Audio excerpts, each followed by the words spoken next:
প্রচণ্ড গরমে নিত্যপণ্যে পরিণত হয়েছে বিলাসী পণ্য, এসি, ফ্যান, ফ্রিজ সহ অন্যান্য শীতল যন্ত্র। স্বাভাবিক সময়ের চেয়ে চাহিদা বেড়েছে 50 থেকে 60%। স্বাদের বিপরীতে সাধ্যের বাইরে গিয়েও দরকারে কিনছেন অনেকেই। ইলেকট্রনিক দোকানগুলোতে ক্রেতাদের বাড়তি ভিড়। চাহিদার বিপরীতে সরবরাহ স্বাভাবিক থাকলেও ক্রেতার ঘাড়ে পড়ছে বাড়তি দরের বোঝা। গরমের জন্য চার্জার ফ্যান, কেন কারেন্ট থাকে না, এই জন্য চার্জার ফ্যান কেনার জন্য আসছি। গেছে বছর এই ফ্যান আপনার বিক্রি হয়েছে 550-600 টাকা, আর এখন বিক্রি হচ্ছে 950-1000 টাকা। খুলনায় সবচেয়ে বেশি বিক্রি হচ্ছে rechargeable table fan, ceiling fan, fridge. নগরীতে প্রতিদিন গড়ে বিক্রি হচ্ছে 5000 ফ্যান। ক্রেতা চাহিদা বাড়ায় নন ব্র্যান্ডের বিদেশি ফ্যানের দাম গত বছরের চেয়ে প্রকারভেদে 1000 থেকে 1500 টাকা বেশি দরে বিক্রি হচ্ছে। দেশীয় ব্র্যান্ডের রিচার্জেবল ফ্যান বিক্রি হচ্ছে 5000 থেকে 7000 টাকার মধ্যে।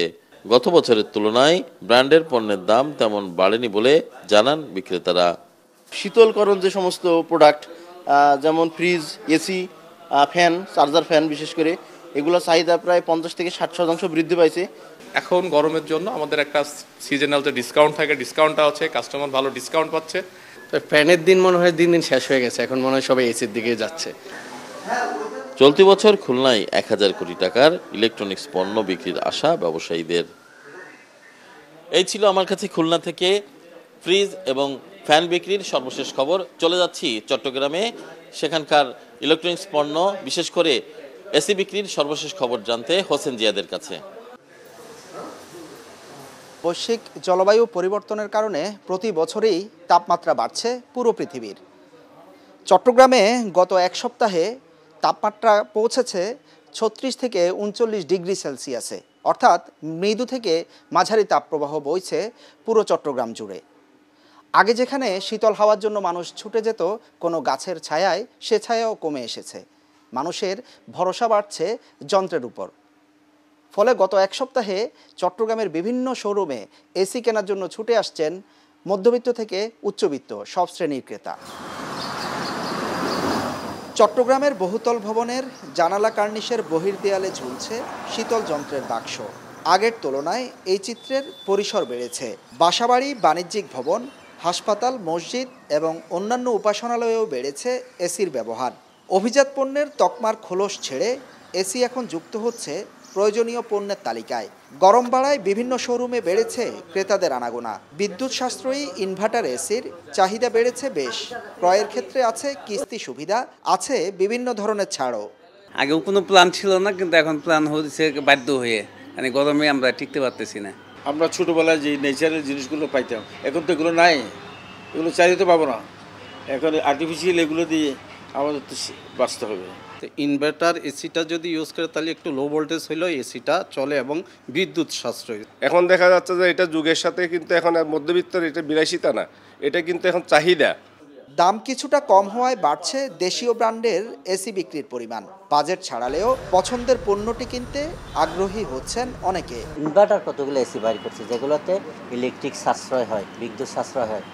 সেখানে আপনি এই এসিগুলোতে লাগালে একটা এসি কন্টিনিউ 1 মাস চললে আপনি 1000 টাকার নিচে বিল আসবে। যে একটা মানুষকে এসি লাগানোর প্রবণতা বৃদ্ধি পাওয়ার একটা কারণ। বিক্রেতারা বলছেন দেশে বছরে এসির চাহিদা 5 লাখ ইউনিটের মতো। এর বাজার প্রায় 6 থেকে 7 হাজার কোটি টাকার, যা প্রতি বছর 25% হারে বাড়ছে। বিক্রেতারা বলছেন প্রতি বছর মার্চ থেকে জুন মাস পর্যন্ত গরমের তীব্রতা থাকে, ফলে বছরের প্রায় 90% এসি বিক্রি হয় এই কয়েক মাসে। তো এই ছিল আমার কাছে চট্টগ্রামে এসি বিক্রির খবর। আমরা এখন আইপিএস বিক্রির খবর জানতে চলে যাব ময়মনসিংহে। সেখানে আছেন আমাদের সহকর্মী হারুনুর রশিদ। ধন্যবাদ জিয়াদ। অসহ্য গরম আর লোডশেডিং থেকে বাঁচতে ময়মনসিংহে বেড়েছে আইপিএসের চাহিদা। দোকানগুলোতে আইপিএসের বিক্রি বেড়েছে বহুগুণ। চাহিদার যোগান দিতে হিমশিম খেতে হচ্ছে ব্যবসায়ীদের।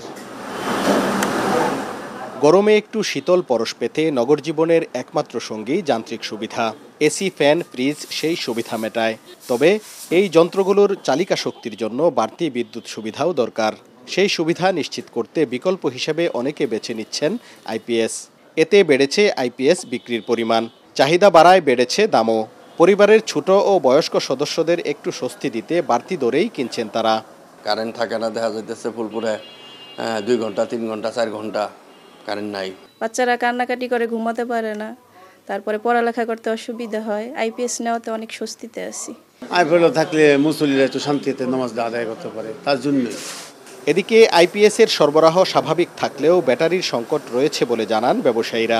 ঈদের পরে একটু চাহিদাটা বেশি হয়ে গেছে এবং এই বেশি হওয়ার কারণে আমরা ব্যাটারিটা কিছু ব্যাটারি ক্রাইসিস আছে। আইপিএস পর্যাপ্ত পরিমাণ আছে, আইপিএস মোটামুটি অ্যাভেলেবেল আছে, কিন্তু ব্যাটারি ক্রাইসিস আছে। আর দাম আগের মতোই আছে, ব্যাটারিটা অল্প কিছু দাম বাড়ছে। ময়মনসিংহে চলতি মৌসুমে প্রায় 40 কোটি টাকার আইপিএসের ব্যবসা হবে বলে আশা ব্যবসায়ীদের। হারুনুর রশিদ, এখন ময়মনসিংহ।